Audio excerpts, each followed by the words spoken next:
Living in a new country.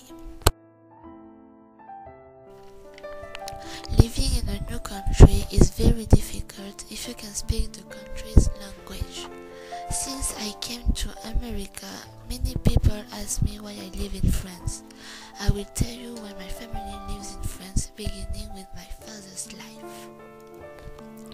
My father was born in Hanoi.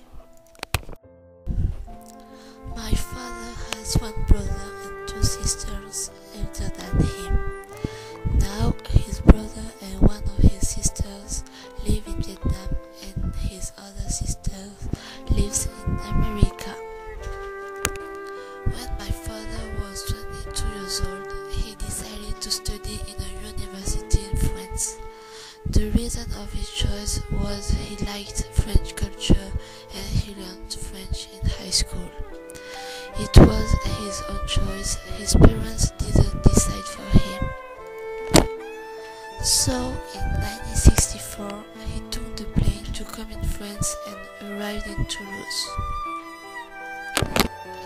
He studied mathematics, physics and chemistry at Paul-Sabatier University.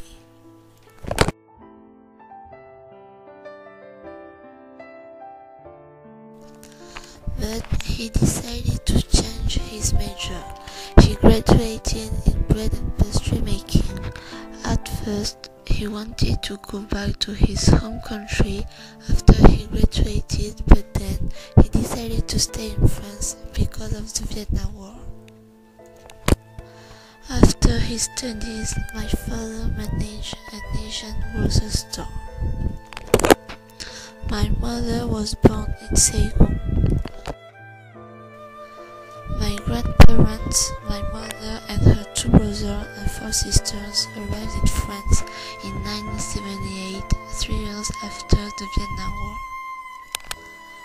My mother is the elder sister. They came to France by boat.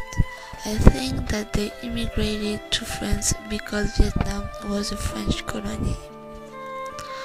My mother didn't go to college.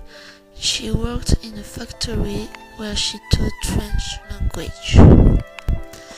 My father met my mother in 1980.